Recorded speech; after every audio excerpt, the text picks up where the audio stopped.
कल कथा में कहा था कि 84 लाख योनियां काटने के बाद में यह मानव की देह मिलती है। 83,99,999 योनियां जब पूरी जाती है, योनियां पूरी कट जाती है, ये योनियां पूरी समाप्त हो जाती है, तब ये मानव का शरीर मिलता है।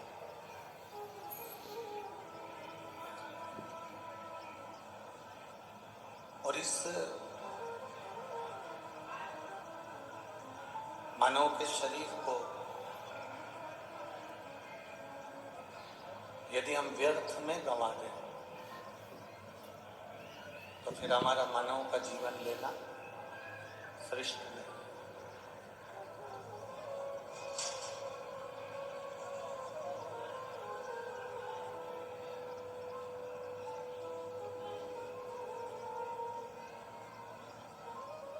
दुनिया का सबसे बड़ा पाप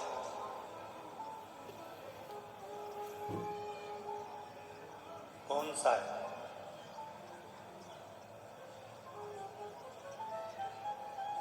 दुनिया का सबसे बड़ा पाप,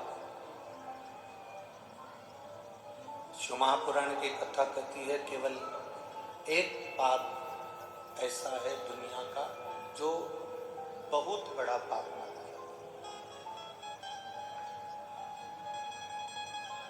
और वो है अपने समय को व्यर्थ गंवा देना।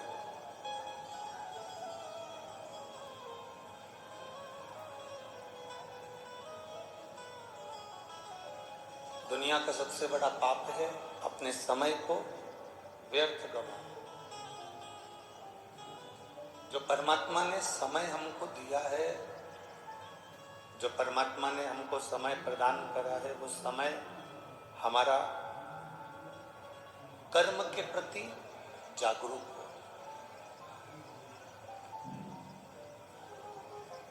जिस कार्य को हम कर रहे हैं, जिस कर्म को हम कर रहे हैं, उसके प्रति तुम्हारी जागरूकता होना चाहिए, उसके प्रति तुम्हारा समर्पण होना चाहिए। अरे कल जैसा साउंड कर दो भैया।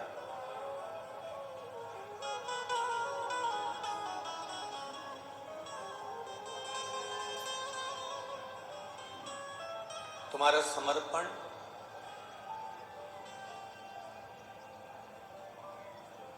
कर्म के प्रति पूर्ण हो।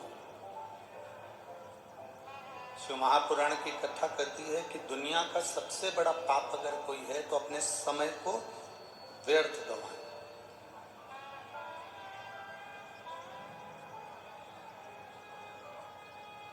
आप अगर अपने घर में व्यर्थ बैठे हुए हो, किसी कार्य के प्रति तुम्हारी जागरूकता नहीं है, किसी कार्य के प्रति तुम्हारी जागरूकता है ही नहीं, तो आप अपने ये ना सोचें कि मैं किसी को अपशब्द कहूँगा तो पाप होता है, या मैं किसी को मार दूंगा तो पाप होता है। एक पाप ये भी होता है कि हम अपने समय का सदुपयोग ना करें, ये भी पाप।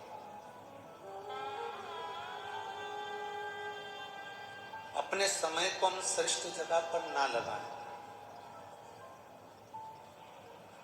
अपने समय को हम श्रेष्ठ जगह पर ना लेकर जाएं, ये भी पाप।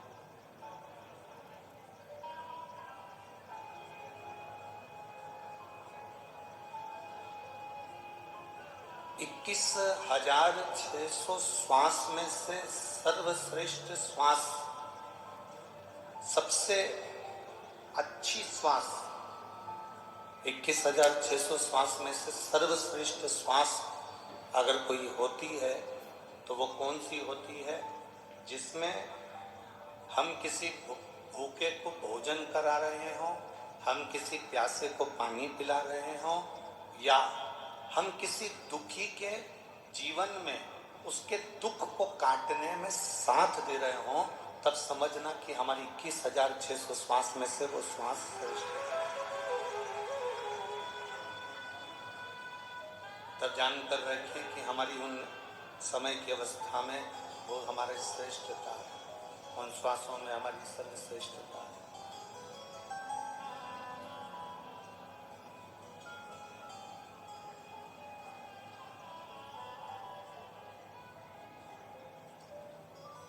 माता पार्वती जी अश्वी मनी घोड़ी बनी लक्ष्मी जी को ज्ञानोपदेश दे रहे।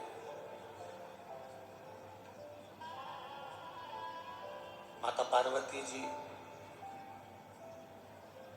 जब लक्ष्मी जी ने आंख में से आंसू बहाए, शिवलिंग पर गए, शिवलिंग से जलाधारी पर गए, जलाधारी पर जब वो अश्रु पड़े और उस अश्रु के पड़ने पर माता पार्वती जी प्रकट हुई और प्रकट होकर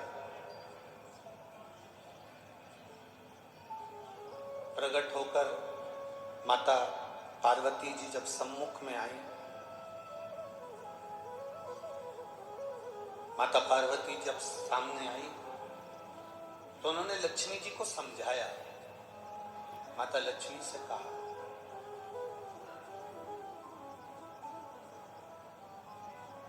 कि लक्ष्मी,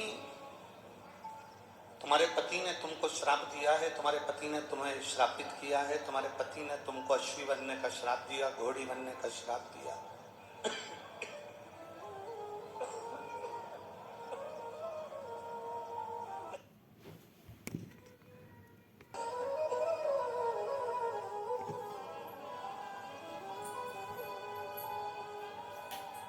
तुम्हें घोड़ी बनने का श्राप दिया, अश्वी बनने का श्राप दिया।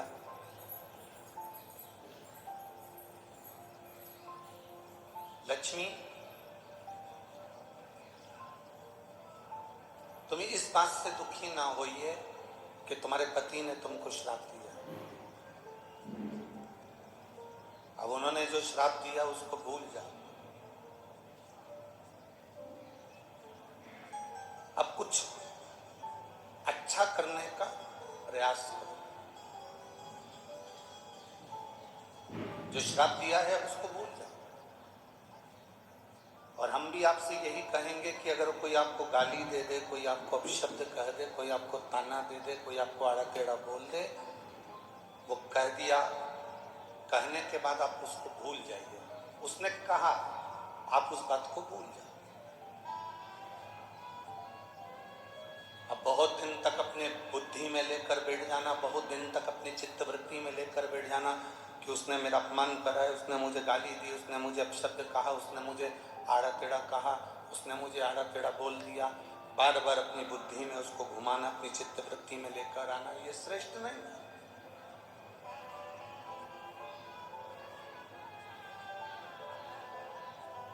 इसको श्रेष्ठता नहीं कहें।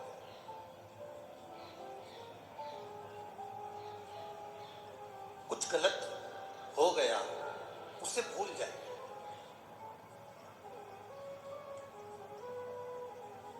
और भूलने के बाद फिर वापिस कुछ अच्छा करने का क्रम करिए।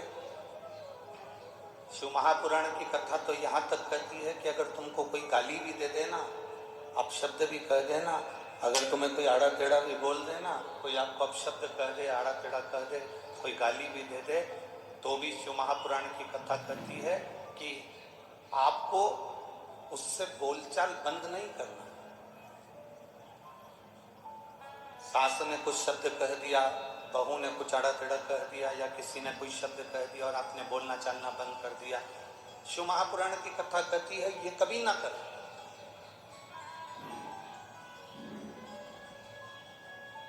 किसी ने अपशब्द भी कहा है, किसी ने आड़ा टेढ़ा भी अगर बोला है, किसी ने अपशब्द भी कह दिया, ताने भी दे दिए, गाली भी दे दी, हमको बोलना बंद नहीं करना है, बल्कि हम जैसे रहते थे वैसे ही रहे। कारण क्या होगा? जिसने गाली दी है, जिसने अपशब्द कहा है, जिसने ताना दिया है, तुम्हें उसका जवाब नहीं देना है। तुम तो बाबा पर एक लोटा जल चढ़ाते रहो और हर हर महादेव कहते रहो, जवाब तुम्हारा भोलेनाथ खुद समय आने पर दे देगा। तुम्हें उसका जवाब नहीं देना। तुम्हें अपशब्द नहीं कहना है, तुम्हें ताना नहीं देना है, ना तुम्हें गाली देना है, ना तुम्हें अड़े टेढ़ा।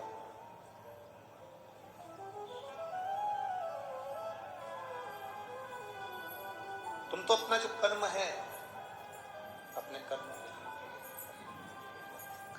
कर्म में लगे रहो, अपने कर्म में लीन रहो, बाकी का वो देख लो। एक बात आपसे पूछना चाहेंगे यहाँ पर धूलिया नगर की सारी माताओं से और मेरे जितने बहनें बैठी हैं, जीजियाँ बैठी हैं, सभी जीजियों से और सभी मेरे भाइयों से, सभी जीजाओं से हम पूछना चाहेंगे कि ईमानदारी से बोलो, जितना टीचर ज्ञान देते हैं, जितना शिक्षक ज्ञान देते हैं, उससे दुगना ज्ञान आज के जमाने में गूगल और फेसबुक से बच्चे निकाल कर प्राप्त कर लेते हैं। बोलो सही है कि गलत? ईमानदारी से बोलना, सही है ना?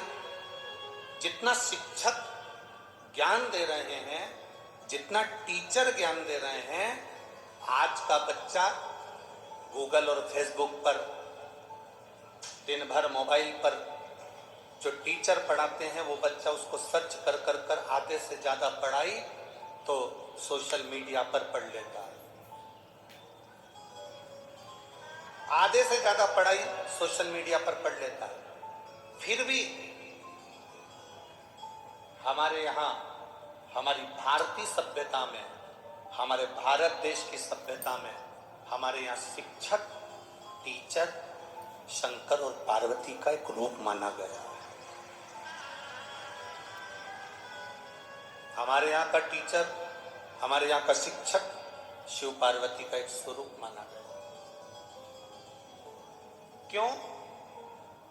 बच्चा कितना भी उसको मोबाइल पर पढ़ लेगा, बच्चा कितना भी गूगल पर सर्च कर लेगा, बच्चा कितना भी इंस्टाग्राम पर देख लेगा या वो अपनी फेसबुक आईडी पर देख लेगा या पढ़ाई मोबाइल पर कर लेगा, पर उस बच्चे को एक टीचर की साक्षी जरूरी है। जैसे सनातन हिंदू धर्म में भगवान की साक्षी मूल होती है, भगवान की साक्षी मूल होती है। आप राम जी का भजन कर रहे हैं तो राम की साक्षी आपके सम्मुख में है। आप भगवान कृष्ण का भजन कर रहे हैं तो भगवान कृष्ण की साक्षी आपके सम्मुख में है। आप देवाधिदेव महादेव का भजन कर रहे हैं तो भगवान शंकर की साक्षी आपके हृदय में है। केवल एक सनातन धर्म ऐसा धर्म है, केवल एक सनातन धर्म ऐसा धर्म है जिस धर्म के अंतर्गत आप जिस देवता का स्मरण करते हो उसका प्रतिबिंब आपके मन में, आपके हृदय में और आपकी दृष्टि में रहता है। बाकी के किसी धर्म में आप उसका प्रतिबिंब नजर नहीं कर सकते।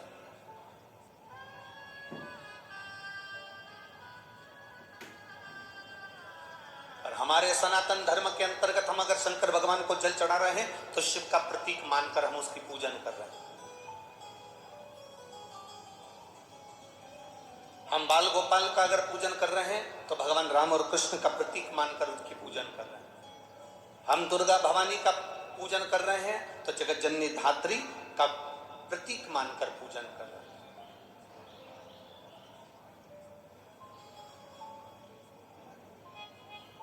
एक शिक्षक, भले बच्चा कितना भी मोबाइल पर पढ़ ले, भले बच्चा कितना भी गूगल पर सर्च कर ले, भले बच्चा कितना भी अपने इंस्टाग्राम आदि जितनी भी विद्या केंद्रित हैं सोशल मीडिया पर, उन सब पर बच्चा कितनी भी पढ़ाई कर ले, फिर भी एक शिक्षक का होना, एक टीचर का होना बहुत जरूरी है। क्योंकि वो टीचर साक्षी का प्रतीक होता है कि तुमने जो विद्या अध्ययन करा, तुमने जो पढ़ाई करी, तुमने जो ग्रहण करा, उसमें एक टीचर की साक्षी है, एक शिक्षक की साक्षी है। और मेरा निवेदन आज के टीचर और आज के शिक्षकों से केवल इतना सा निवेदन हमारा है, टीचर और शिक्षक ये कभी ना सोचें कि बच्चे मोबाइल पर पढ़ रहे हैं या गूगल पर पढ़ रहे हैं या ये सोशल मीडिया पर पढ़ाई कर रहे हैं, बल्कि आज के जमाने के टीचर और शिक्षक का भार और ज्यादा हो गया है।